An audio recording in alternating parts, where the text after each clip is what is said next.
കേരളത്തിലെ ക്ഷേത്രങ്ങളിൽ, പ്രത്യേകിച്ചും ദേവസ്വം ബോർഡിൻ്റെ ക്ഷേത്രങ്ങളിൽ മുമ്പ് തന്ത്രിമാരുടെ സർട്ടിഫിക്കറ്റായിരുന്നു മേശാന്തിയാകുന്നതിനുള്ള യോഗ്യത. എന്നാൽ പല കാലഘട്ടങ്ങളിലൂടെ, പല കോടതി വിധികളിലൂടെ അതിന് വലിയ മാറ്റങ്ങൾ വന്നിട്ടുണ്ട്.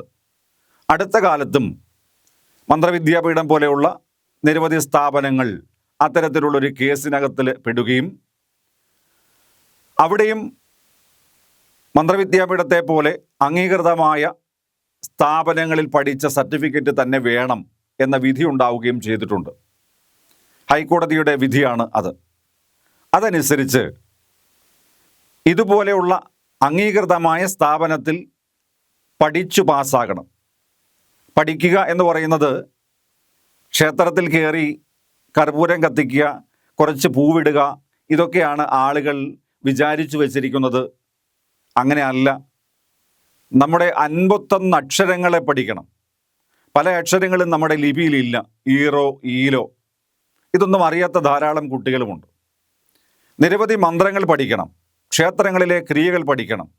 നിത്യമായി ചെയ്യുന്നതുണ്ട്, വാർഷികമായി ചെയ്യുന്നതുണ്ട്, മാസത്തിലൊരിക്കൽ ചെയ്യുന്നതുണ്ട്. അങ്ങനെ പല വിശേഷ കാര്യങ്ങളുണ്ട്.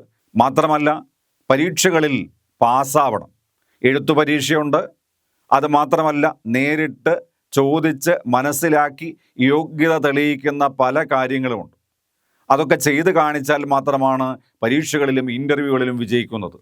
അതിനനുസരിച്ച് ആവശ്യമായ കാര്യങ്ങളൊക്കെ പഠിച്ചാൽ മാത്രമേ ആ പരീക്ഷകളും ഇൻ്റർവ്യൂകളും പാസ്സാകാൻ കഴിയുള്ളൂ.